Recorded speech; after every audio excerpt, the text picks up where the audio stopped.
আসসালামু আলাইকুম। পাসপোর্টের পক্ষ থেকে আপনাদের সবাইকে জানাচ্ছি অনেক শুভেচ্ছা। আজকে 1.5 কেজি পরিমাণ গরুর মাংস রান্না করে দেখাবো। দিয়েছি পেঁয়াজ কুচি 2 কাপ পরিমাণ, দিয়েছি রসুন বাটা 3 টেবিল চামচ পরিমাণ এবং 2.5 টেবিল চামচ পরিমাণ দিয়েছি আদা বাটা। এখানে মশলার মধ্যে দেওয়া হয়েছে এলাচ, দারচিনি এবং তেজপাতা। এখন মশলাটাকে আমি ভালো করে ভেজে নিচ্ছি। এখন পানি অ্যাড করে তাতে দিয়ে দিচ্ছি 3 চা চামচ পরিমাণ হলুদের গুঁড়া,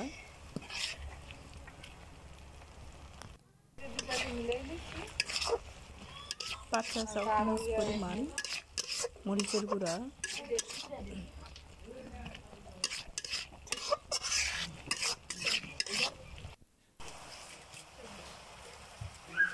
1/2 চা চামচ পরিমাণ জিরার গুঁড়া, আর দিয়েছি 1 চা চামচ পরিমাণ ধনিয়ার গুঁড়া। এখন মশলাটাকে আমি ভালো করে কষিয়ে নিচ্ছি। দিয়ে দিলাম স্বাদ মতো লবণ,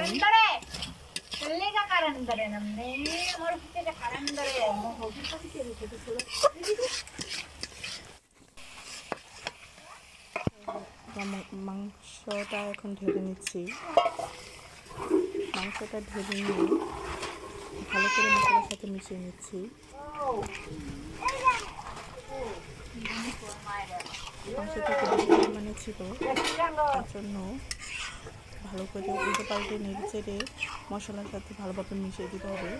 মশলার সাথে যতটা সুন্দর করে মাংসটা মিশবে ততটাই সুস্বাদু হবে খেতে।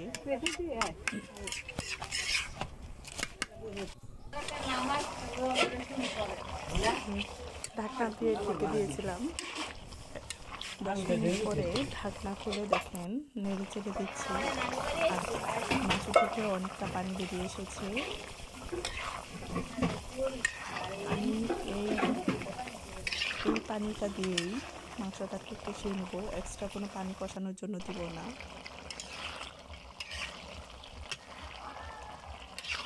দেখেন ঝোলটা আস্তে আস্তে শুকিয়ে আসতেছে।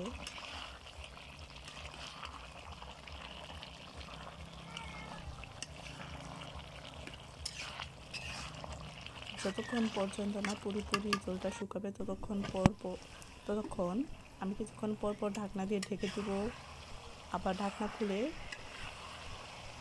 নেড়ে চেড়ে নেব। তা না হলে তলায় ধরে যাবে, আর তলায় ধরে গেলে মাংসটা সুস্বাদু হবে না।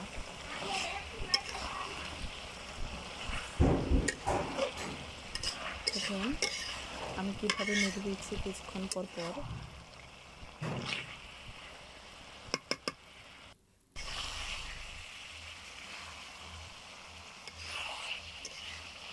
আমি পুরোটা শুকিয়ে নিচ্ছি।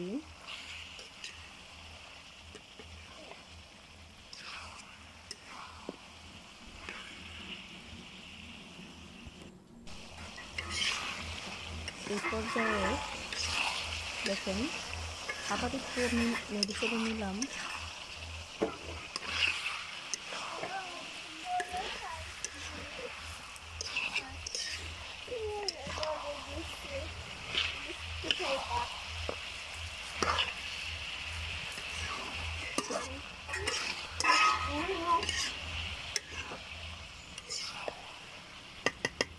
ভালো করে নেড়ে চেড়ে দিচ্ছি এবং ঝোলটা পুরোপুরি শুকানোর পর আমি কিন্তু পানিটা অর্থাৎ এক্সট্রা যে ঝোলটা দেব সেটা অ্যাড করেছি।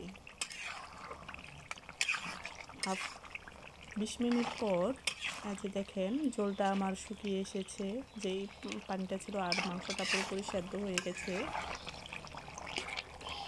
কত সুন্দর একটা কালার এসেছে এবং দেখতে কতটা লোভনীয় লাগছে।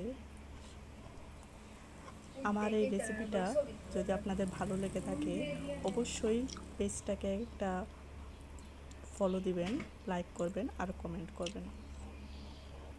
পাশে থাকার জন্য ধন্যবাদ।